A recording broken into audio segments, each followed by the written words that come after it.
छोटी बड़ी खबरों के साथ ग्रैंड न्यूज में आपका स्वागत है। नमस्कार, मैं तिलेश्वरी।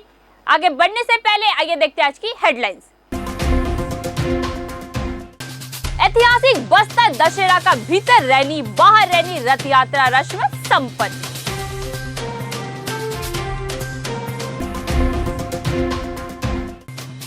विश्व प्रसिद्ध बस्तर दशहरा पर्व का ऐतिहासिक मुरिया दरबार संपन्न।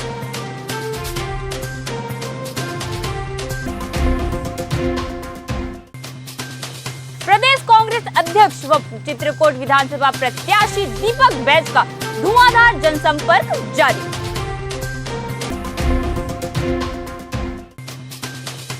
दो नक्सलियों ने किया समर्पण और मुख्य धारा से जुड़े।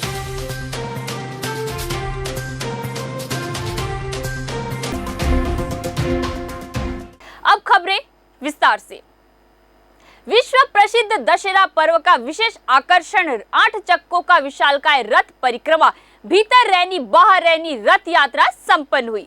आपको बता दें, रथ यात्रा पर्व के दौरान पहले 5 दिनों के रथ यात्रा में गोल बाजार घेरे पर रथ की परिक्रमा कराई जाती है। दशहरा पर्व का सबसे विशेष आकर्षण 8 चक्कों का विशालकाय रथ है, जिसे कोड़ेनार व किलेपाल की ग्रामीणों द्वारा खींचा जाता है। विधिवत संपन्न हुआ। बाहर रैनी रस्म में राजा द्वारा कुम्भड़ाकोट पहुंचकर अपने इष्ट देवी देवताओं की पूजा अर्चना कर नवाखाई का रस्म खीर खाकर किया जाता है और खीर को प्रसाद के रूप में श्रद्धालुओं को बांटा जाता है। तत्पश्चात चोरी किए गए रथ को वापस दंतेश्वरी मंदिर जगदलपुर में लाया जाता है। आज का जो रस्म जैसे कि राजा बाहर रहनी और राजा नवाखाई के नाम से जाना जाता है, इसमें पूरे देवी देवताओं के साथ हम यहाँ सम्मिलित होते हैं। जैसा कि आप जानते हैं, 8 चक्कों का रथ जो कल चला था, उसको चुरा करके माड़िया समुदाय के लोग यहाँ ले आए थे। आज की परंपरा इतनी महत्वपूर्ण है कि जब चुरा करके ले आए थे, राज दरबार में उस समय पूछा गया था 1423 में हमारे तरफ से क्या, तो उन्होंने पनिशमेंट दी थी राजा को, अब राजशाही ठाट बाट में अब पूरी सेना के साथ आप यहाँ पे उपस्थित होंगे। उपस्थित होने के उपरांत आप जब यहाँ पहुँचेंगे तो पूरे देवी देवताओं के साथ और जो नया अन्न है जिसको राजा नया खाई के नाम से भी यहाँ जाना जाता है, सभी अन्न पूरे बस्तर संभाग के चावल आते हैं। चावल से खीर बनाई जाती है। खीर बना के माँ को भोग लगाते हैं। जो छतर माई दंतेश्वरी का दंतेवाड़ा से आया था, उस दंतेवाड़ा की माँ के छतर के सामने भोग लगा करके उसे ग्रहण करके आज हम रथ की परिक्रमा करते हैं। राजा रथारूढ़ होते थे, जो यहाँ से खींच करके वापस सिंह द्वार पर ला करके माँ का पूजा अर्चना करके माँ का जब छतरी उतरती, माँ दंतेश्वरी की छतरी मेरे साथ ही चलती है पूरा दंड वहाँ तक सिंह द्वार तक जाने के बाद पूजा अर्चना होती है। सुहागन नज़र उतारती है राजा उतारने के बाद पूजा अर्चना के बाद राजा नया खाई और राजा बाहर रहने का कार्यक्रम समापन होता है और हजारों ग्रामीण रथ को खींचते हैं, जिस रथ में मां दंतेश्वरी दंतेवाड़ा का छत्र विराजमान रहता है। आपको बता दें, मावली परघाव की रस्म के साथ ही भारी संख्या में भक्तों श्रद्धालुओं द्वारा पर्यटकों की भीड़ 3 दिनों तक नगर में बनी रही। इस दौरान राजमहल परिसर दंतेश्वरी मंदिर प्रांगण के समीप प्रतिदिन विशेष आयोजन किए जाते रहे। बस्तर दशहरा के बारे में और अधिक जानकारी देते हुए पत्रकार एवं इतिहासकार हेमंत कश्यप एवं वरिष्ठ पत्रकार शिव प्रकाश सीजी ने हमारे चैनल से क्या कहा, आइए सुनते हैं। तो बस्तर दशहरा की शुरुआत 1423 में बस्तर में हुई थी और इस वर्ष हम लोगों ने 600वां बस्तर दशहरा मनाया है। बस्तर दशहरा को निपटाने के लिए कम से कम 20,000 लोगों की भागीदारी रहती है। इस कारण इसे सहकारिता का सबसे बड़ा उदाहरण भी माना जाता है। बस्तर दशहरा सामाजिक समरसता का भी सबसे बड़ा उदाहरण है, क्योंकि जिसे हमारे समाज में छोटी जाति बोलते हैं, उनकी जो देवी है काछन देवी, जो जगतू महाराज की कुल देवी थी, उसकी पूजा करते हैं और उसे दशहरा मनाने की अनुमति लेते हैं। उसके बाद ये उत्सव होता है। बस्तर दशहरा की जहाँ तक बात करें तो बस्तर दशहरा में फूल रथ और विजय रथ, 4 चक्के वाला फूल रथ, 8 चक्के वाला विजय रथ परिक्रमा करता है। और जहाँ तक बस्तर दशहरा के बारे में ये कह सकता हूँ कि बस्तर दशहरा किसी राज परिवार का दशहरा नहीं है। ये बात अलग है कि पुरुषोत्तम देव के समय ये शुरू हुआ था, लेकिन आज बस्तर दशहरा पूरी तरह सरकारी दशहरा है और इसमें 80 लाख से अधिक राशि खर्च की जाती है, जो शासन द्वारा की जाती है। तो मैं ये कह रहा हूँ कि जो बस्तर दशहरा में राशि खर्च हो रही है, उसका सदुपयोग होना चाहिए। बस्तर दशहरा की रस्मों पर उसका खर्चा होना चाहिए। अनावश्यक लाइट, अनावश्यक आतिशबाजी पे खर्च करके हमें इस बस्तर दशहरा को सात्विक और सांस्कृतिक रूप से विकसित करने के दरकार है। कहा जाता है कि भीतर रैनी में जो माड़िया समुदाय के लोग हैं उनको शामिल नहीं किया गया, जिसको लेकर वो समुदाय नाराज था। और वो नाराज समुदाय ने रात में रथ को चोरी करके चले गए। कुमड़ाकोट यहाँ से करीब 2 किलोमीटर दूर है, कुमड़ाकोट ले जाकर उसे छुपा देते हैं और वो परंपरा का निर्वहन किया गया। उसके बाद दूसरे दिन, दशहरा के दूसरे दिन, जो बाहर रैनी जिसको बोलते हैं, और बाहर रैनी के दिन उसी रथ को मतलब राजा पहुंचते हैं वहाँ कुमड़ाकोट में, वहाँ पर नया खानी मनाते हैं। उसके बाद रथ को जो है वापस मांगते हैं, बोलते हैं कि जो भी हमसे गलती हुई है उसे माफ़ कर दो और हमें रथ वापस कर दो। तो जो ग्रामीण हैं वो खुशी खुशी रथ को वापस कर देते हैं और राजा उनको आश्वासन भी देते हैं कि अगले बार से हम आपको आमंत्रित करेंगे विधिवत। तो रथ फिर वो वापस लेकर आना शुरू करते हैं। तो उस रथ को कहा जाता है विजय रथ, क्योंकि उसे जीत कर लाया गया रथ मानते हैं। तो विजय रथ की वापसी होती है बाहर रैनी पूजा विधान में। तो उस बाहर रैनी विधान जो है मुख्य रूप से बस्तर के जो ग्रामीण आदिवासी हैं उसको बहुत महत्व रखते हैं और उस दिन बहुत संख्या में ग्रामीण आते हैं। विश्व प्रसिद्ध बस्तर दशहरा पर्व आस्था और परंपरा का सबसे महत्वपूर्ण पर्व है जो सर्वाधिक लंबी अवधि तक मनाया जाता है। इस बस्तर दशहरा पर्व को बस्तर अंचल के सभी लोग पूरी श्रद्धा आस्था के साथ मनाते हैं और इसमें सक्रिय सहभागिता निभाते हैं। सभी लोगों के सहयोग से इस वर्ष भी बस्तर दशहरा पर्व को सफलतापूर्वक संपन्न हुआ। यह बात कलेक्टर विजय दयाराम के ने ऐतिहासिक सिरासार भवन में आयोजित विश्व प्रसिद्ध बस्तर दशहरा पर्व के मुरिया दरबार को संबोधित करते हुए कहा।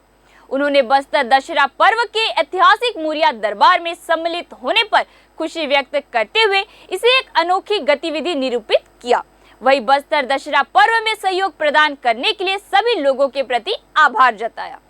प्रदेश कांग्रेस अध्यक्ष व चित्रकूट विधानसभा क्रमांक 87 से कांग्रेस प्रत्याशी दीपक बैज का ग्रामीण क्षेत्रों में धुआंधार जनसंपर्क लगातार जारी है। लगातार जमीनी स्तर पर सक्रिय रूप से जनता के बीच रहने वाले दीपक बैज चित्रकूट विधानसभा क्षेत्र के बास्तानार ब्लॉक के ग्राम मुतनपाल में पहुंचे, जहां बैज का जबरदस्त स्वागत सत्कार किया गया। ग्रामीण क्षेत्रों में जनसंपर्क कर रहे कांग्रेस प्रत्याशी दीपक बैज को लोगों का भरपूर जन समर्थन और आशीर्वाद मिल रहा है। पिछले 5 वर्षों से जमीनी स्तर पर विकास कार्यों की सौगात देते हुए जनता के दिल में दीपक बैज ने अपनी बड़ी व विशेष जगह बनाई है। आज उसी के फलस्वरूप उन्हें जनता का परिपूर्ण प्रतिसाद मिल रहा है। इस दौरान बैज ने कांग्रेस के पक्ष में मतदान हेतु अपील की। छत्तीसगढ़ बस्तर संभाग के दंतेवाड़ा जिला में चलाए जा रहे नक्सल विरोधी अभियान के तहत सुरक्षा बल के जवानों को लगातार सफलता मिल रही है। नक्सलियों की राजधानी कहलाने वाली दंतेवाड़ा में नक्सली लाल आतंक का रास्ता छोड़ मुख्य धारा में जुड़ रहे हैं। 2 साल पहले घर वापसी अभियान की शुरुआत की गई थी, जिसमें अब तक 166 इनामी शहीद 650 से ज्यादा नक्सल समर्पण कर चुके हैं। आज भी कई सालों से नक्सली संगठन में सक्रिय रहे 2 नक्सलियों ने पुलिस अधीक्षक कार्यालय पहुंचकर समर्पण किया है। छत्तीसगढ़ सरकार की चलाई जा रही योजना का नक्सली लाभ ले रहे हैं। समर्पण करने आए दोनों ही नक्सलियों को छत्तीसगढ़ सरकार की तरफ से दी जाने वाली प्रोत्साहन राशि 10-10 हजार रुपए दी गई। भारत निर्वाचन आयोग द्वारा विधानसभा निर्वाचन 2023 के तहत बस्तर जिले के विधानसभा निर्वाचन क्षेत्र बस्तर, जगदलपुर एवं चित्रकूट के लिए नियुक्त निर्वाचन व्यय प्रेक्षक प्रवीण रंजन ने छत्तीसगढ़ और ओडिशा राज्य की सीमा पर स्थित कोलावल चेक पोस्ट सहित जिले के बस्तर एवं करपावन चेक पोस्ट का जायजा लिया और स्थैतिक निगरानी दलों की कार्यों की जानकारी ली। साथ ही वाहनों की जांच इत्यादि के लिए संधारित पंजी का निरीक्षण किया। उन्होंने इस दौरान स्थैतिक निगरानी दलों को सतर्कता पूर्वक दायित्व निर्वहन किए जाने निर्देशित करते हुए सभी वाहनों की जांच करने सहित संदिग्ध नकदी तथा अन्य सामग्रियों के परिवहन पर सतत निगरानी रखे जाने कहा। इस मौके पर निर्वाचन दायित्व से संबंधित अन्य अधिकारी कर्मचारी मौजूद थे। थाना सिटी कोतवाली को सूचना मिला कि कुछ व्यक्तियों के द्वारा भारी मात्रा में अवैध नशीली दवाइयों का तस्करी एवं परिवहन किया जा रहा है। की सूचना पर पुलिस टीम गठित कर कार्रवाई हेतु रवाना किया गया था।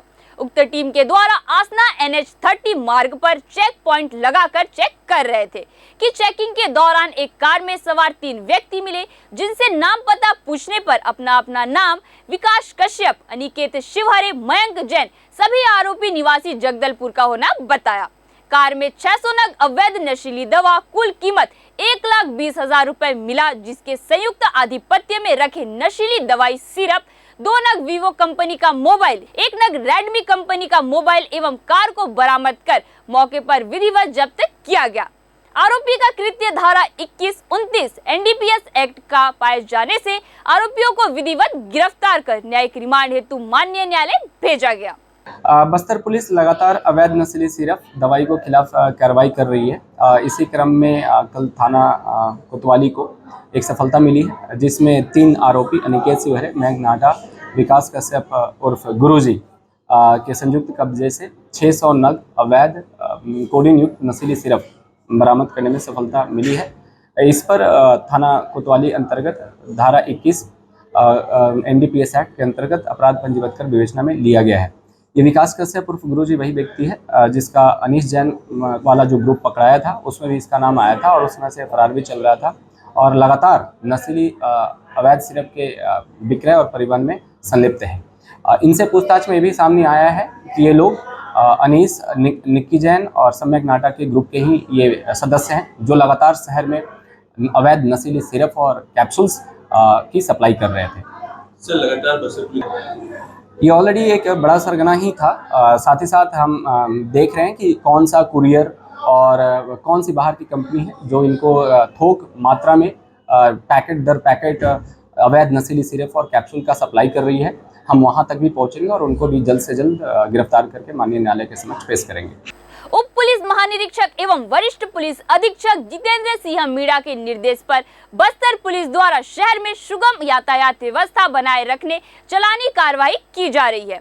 पिछले 2 दिनों से मॉडिफाई साइलेंसर लगे बुलेट वाहनों, motorcycle trunk driver, over speeding, बिना नंबर प्लेट के वाहन, काली फिल्म लगे वाहन के विरुद्ध चेकिंग अभियान चलाया गया। इस अवधि के दौरान 125 से अधिक मोटरसाइकिल और बुलेट वाहनों के विरुद्ध चालानी कार्रवाई की गई और मोटरयान अधिनियम के अलग अलग धाराओं के तहत 1,50,000 रुपए से अधिक का जुर्माना भी लगाया गया। लगातार जो है बस्तर पुलिस के द्वारा जो बाइक सवार हैं जिनकी साइलेंसर चेंज करके और अजीब सा आवाज़ निकालते रहते हैं, उनके खिलाफ कार्रवाई कर रही है। इसी क्रम में कल थाना कोतवाली के द्वारा लगभग 15 ऐसे बाइक पकड़े गए जिनके साइलेंसर मॉडिफाइड थे और तीव्र आवाज़ निकाल रहे थे, जिसके ऊपर मोटरयान अधिनियम के अंतर्गत में चालानी कार्रवाई की गई है। साथ ही साथ उनका साइलेंसर भी चेंज करवाया गया है। ये बाकी जो मोटरसाइकिल धारक हैं उनके लिए भी एक संदेश है कि यातायात के नियमों का पालन करें। जो मोटरसाइकिल है उसमें किसी भी प्रकार का छेड़छाड़ न करें और साथ ही साथ हेलमेट लगाकर वाहन चलाएं। सर, एक वाहन का लाइसेंस कैंसिल बिल्कुल, अगर 2 बार पकड़े जाएंगे तो लाइसेंस कैंसिल करने के लिए भी हम यातायात विभाग, परिवहन विभाग को लिखेंगे। साथ ही साथ जो मोटरयान अधिनियम है उसके अंतर्गत अगर आपकी गाड़ी दूसरी बार पकड़ाती है तो जो फाइन है, जो जुर्माना है, उसका अमाउंट डबल हो जाता है। तो ज़रूरी यह है कि सजग रहें और सुरक्षित होकर हम वाहन चलाएं। ग्रैंड न्यूज़ में आज के लिए बस इतना ही। आपसे फिर मुलाकात होगी नई ताज़ा तरीन खबरों के साथ। तब तक के लिए हमें दीजिए इजाज़त। नमस्कार।